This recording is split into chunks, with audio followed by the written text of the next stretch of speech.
Hello friends, Supriya's किचनमध्ये आपले स्वागत आहे। आज आपण गुलाबजाम बनवणार आहोत। रसरशीत, न चिरणारे, अगदी छान त्यात मुरणारे, त्याच्यामध्ये पाक पूर्णपणे कसा मुरतो ते बघणार आहोत। चला तर मग आपण रेसिपीला सुरुवात करूया। गुलाबजाम बनवण्यासाठी मी चितळे ब्रँडचं गुलाबजामचं पॅकेट घेतलेलं आहे, 200 ग्रामचं।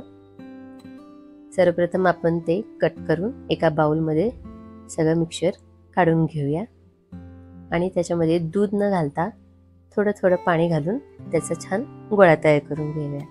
पॅकेटच्या मागे पूर्ण रेसिपी दिलेली असते, ते बघून सुद्धा तुम्ही करू शकता। हे बघा, अशा प्रकारे गोळा तयार करून घ्यायचा आणि नंतर त्याचे छोटे छोटे गोळे तयार करायचे। वेगवेगळ्या आकारामध्ये तुम्हाला हवे तो आकार तुम्ही त्याचा करू शकता। मी 2 आकार केलेले आहेत। अशा प्रकारे सगळे गोळे आपण तयार करून घेऊया।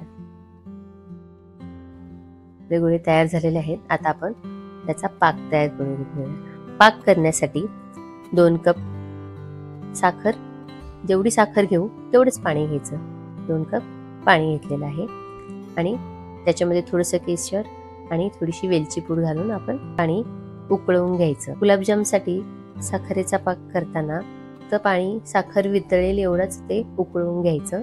जास्त वेळ त्याला उकळवायचं नाही किंवा त्याची कुठली तार तयार होईल असा पाक आपल्याला तयार करायचा नाही, तर उकळवून घ्यायचं साखर विरघळेपर्यंत। आणि ते एका साईडला आपण आता झाकून ठेवूया। आता आपण तयार केलेले गुलाबजाम तळून घेऊया। तळताना गॅसची फ्लेम मीडियमच ठेवायची। गुलाबजाम तळताना ते हलवून हलवूनच तळायचे, म्हणजे ते आतून व्यवस्थित भाजले जातात आणि त्याच्यामध्ये पाक सुद्धा चांगला मुरला जातो। सगळे गुलाबजाम आपले तळून झालेले आहेत। आता ते आपण पाकामध्ये घालून घेऊया। पाकामध्ये घालताना पाक आपला गरमच असला पाहिजे। थंड झाला असेल तर थोडासा गरम करून परत तुम्ही त्याच्यामध्ये घालू शकता आणि हे आपण 1 तास ते 2 तास मुरत ठेवूया।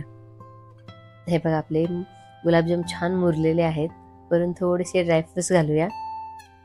अजिबात चिरलेले नाहीत, अजिबात कोणत्याही गुलाबजामला चीर पडलेली नाही, चिरटलेले नाहीत। त्यामुळे तुम्ही सुद्धा अशी रेसिपी नक्की करून बघा, खूप छान लागतात। खूप मस्त रसरशीत असे गुलाबजाम तयार होतात। तुम्ही सुद्धा नक्की करून बघा। तुम्हाला माझी रेसिपी आवडली असेल तर माझ्या चॅनलला लाईक, शेअर आणि सबस्क्राईब करायला विसरू नका। थँक्यू।